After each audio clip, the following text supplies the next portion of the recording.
Right, let's jump straight into this explainer with a question that's honestly a bit hard to wrap your head around.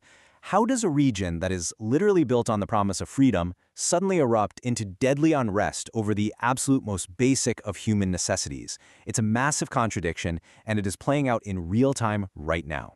We're looking at a place where regular citizens are just asking for affordable bread and electricity, but instead they're being met with anti-terror laws, bullets, and complete internet blackouts. Welcome to The Explainer. Today, we're unpacking the deepening crisis in Pakistan-occupied Jammu and Kashmir, or POJK, bread, electricity, and bullets.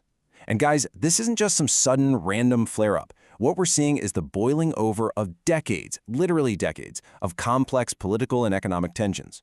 We're going to look closely at the data, the reports, and the voices on the ground to understand exactly how a dispute over utility bills morphed into a massive challenge to a historical geopolitical narrative. Okay, part 1, the crisis on the ground. To truly get the magnitude of this situation, we need to look right at the spark that ignited these massive protests. So the very first thing you need to know is that this movement is not some armed militant uprising. Not at all. The protests are actually being driven by something called the Joint Awami Action Committee, or the JAC. This is a grassroots civil society coalition that popped up in 2023. We're talking about a mix of local traders, transporters, students, and just ordinary workers. They're a civic group led by local activists who are just trying to fix everyday kitchen table issues in what is obviously a very volatile region. And what's really fascinating is what they're actually asking for. The JAC put forward this 38-point charter, and honestly, the demands are painfully ordinary. They just want subsidized wheat flour so they can, afford to buy bread. They're asking for electricity to be priced at production cost. They want an end to all those lavish perks that the ruling elite get to enjoy while everyone else is crushed by inflation. And, on the political side, they're demanding the abolition of 12 reserved legislative seats, which is a massive point we'll dig into in just a second. These everyday economic grievances, they have snowballed absolutely massively. This isn't just a handful of people holding up signs. Reports show that over 70,000 protesters gathered at the Eidgah ground in Rawalakot. 70,000. And they were chanting for paramilitary forces to leave the region. That is a staggering amount of people stepping out, which really proves this is a widespread, systemic frustration that's mobilized a huge chunk of the population. Moving on to part 2, the structural conflict. Let's see how this builds from simple economic frustration into much deeper systemic flaws. You see, at the very political core of this crisis is that demand I mentioned earlier, abolishing the 12 reserved seats. It's a huge constitutional tug-of-war. Out of a 53-seat assembly, 53 seats total, 12 of them are reserved for refugees who migrated to other parts of Pakistan way back in 1947.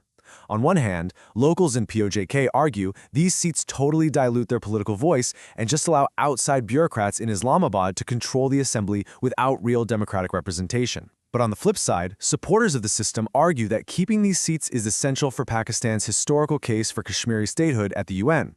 They're terrified that changing the status quo weakens their legal standing internationally.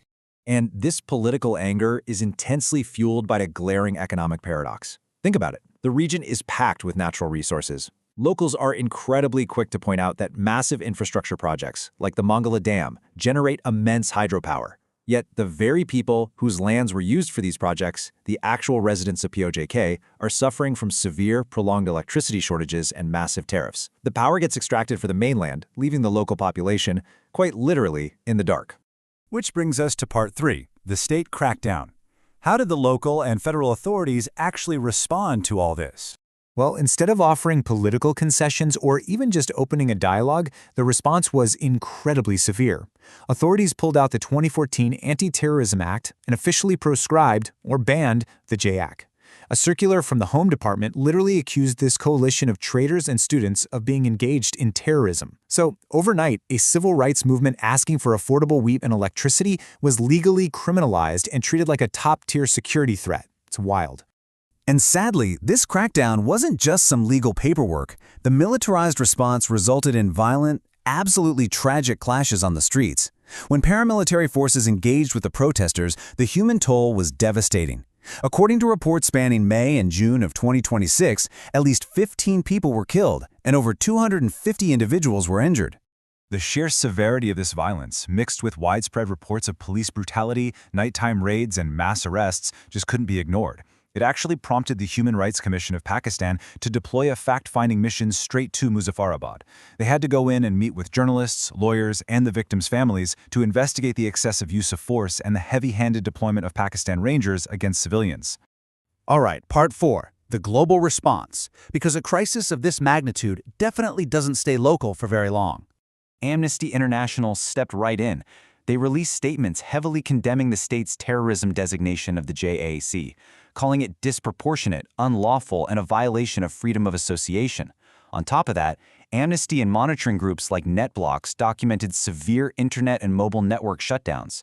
They were effectively isolating the entire region digitally while these mass arrests were happening. And the international pressure just kept building, totally driven by the global resonance of the pojk diaspora. Over in the UK, parliamentarians, including MP Imran Hussain, formally took action. They actually wrote to the UK Foreign Secretary to demand an immediate end to the lockdown and those communications blackouts, urging a return to peaceful negotiations. So the world is definitely paying very close attention now.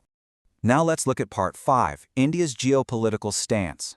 We have to examine how India is strategically handling this turmoil that's happening in a territory it claims as its own. India's reaction is deeply and consistently anchored in its diplomatic history. Back in 1994, the Indian Parliament passed a unanimous resolution declaring the entirety of Jammu and Kashmir, including the areas under Pakistani control, as an integral part of India. Fast forward to 2019, India abrogates Article 370, radically shifting its own governance model. And now, in 2026, the Indian Ministry of External Affairs is officially utilizing this crisis to condemn the police brutality and demand international accountability for Pakistan's actions. But here is an absolutely unprecedented twist that really challenges 7 decades of geopolitical narrative. According to regional reports, amidst an alleged supply blockade by Islamabad, local POJK protest leaders like Sardar Aman Khan are making public, on-camera appeals directly to New Delhi. They are asking India for humanitarian aid for food and medicine. It's a staggering psychological and political shift, and observers note it gives India a highly unique geopolitical opportunity. Ultimately, analysts are pointing out that this creates a stark, undeniable contrast on the world stage. They're calling it a tale of 2 Kashmirs. On one side, Indian-administered Jammu and Kashmir is seeing massive infrastructure investments, like the completion of the Chenab Bridge, which is the world's highest railway bridge, alongside local elections. But on the other side, as we've explored today, pojk is grappling with severe economic stagnation, sweeping internet blackouts, and deadly paramilitary crackdowns against its own citizens. I want to leave you with this final thought to consider, and it's a vital one. What is the breaking point for a region that has historically promised freedom but delivered suppression? When a population asks for something as simple as bread and electricity, and the state's response is anti-terror laws and violence, it absolutely forces us to question the long-term survival of that governance model.